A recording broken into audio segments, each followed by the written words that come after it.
Hey everyone, this is Ethan from the Real Eggman Productions, back again with another video. Today I'm going to be showing you guys my mock that I created for the Rebel Ugg Vignette week for 2019. And unfortunately I was only able to build one mock for the entire week. You're supposed to build I think 6, and I was only able to build 1 just because I was very busy. But for the mock that I did build, I think I did pretty good with it. And the day that I built was the CMF themed one.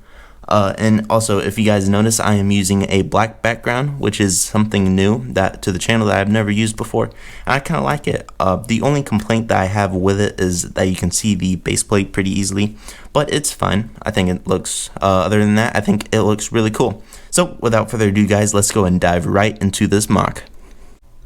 As you can see, the main theme of this mock is about a spy versus some evil robots that have taken over, and it's all up to one spy to stop them. The 2 collectible minifigures that I used for the mock are definitely what inspired me to build it, and you can see I used the spy and the evil robot. I unfortunately wasn't able to include the evil robot in the pictures that I sent to the contest, just because I couldn't find the head to it, and I didn't want to get a chance of getting disqualified. The first thing that I started on with this mock is this robot right here.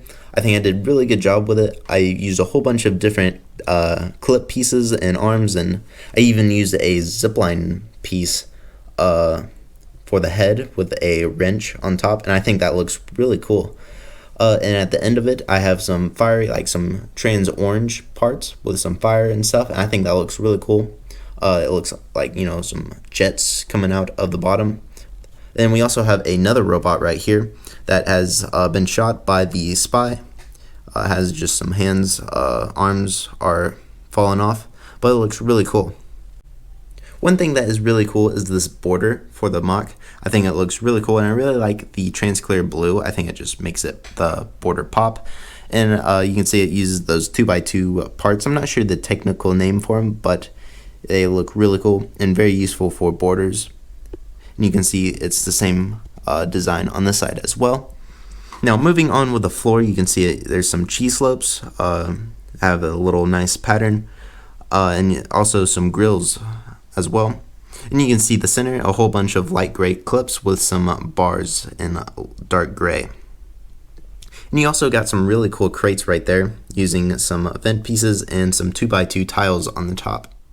Moving on to the wall of the mock, you can see I used some 1x4 spring-loaded shooter parts. Those are really cool parts, and I really enjoy placing those in my mocks. I put some tiles on the top so it makes a nice smooth edge, and some plates and tiles to make it even. You can see I placed some grills as well to have some nice texturing on the wall, and you can see some rounded parts that I place on as well. Right here you can see some translucent red parts on this little piece right here. And I just let it sit right there, and it just repeats this pattern a couple of times, and it looks really cool. Now on the top you can see I just kind of have a gray border with some tiles, slopes, and this 1x16 rail part that are usually on tracks. One thing I would like to mention on this mock is the minifigure placement. I think I did a really good job placing all the minifigures, and I think it looks really cool. And it's a lot better than what I had on my previous picture that I posted on my Instagram.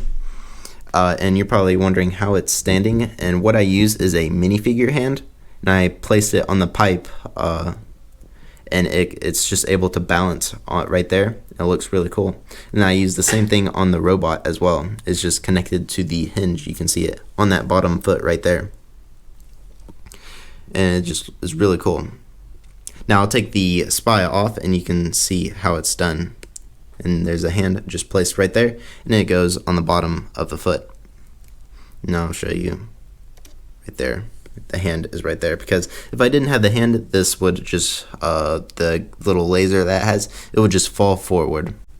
As you can see, I took off all the minifigures, and I took some of the parts off the wall just because I want to show you some of the techniques that I use for the wall. And you can see I have these little 1x parts that have the 1x4 spring-loaded shooters. They just go right there, and it looks really cool. As you can see, I made the wall have studs on it using some headlight bricks and some plates. and you can see I have some bent pieces, some tiles, some rounded parts, and a whole bunch of different types of parts. And I think when you have studs against your walls, I think it just gives you a lot more freedom than you using just regular bricks. Now, there's certain circumstances that you would use, bricks, but for this MOC, I really like using the studs.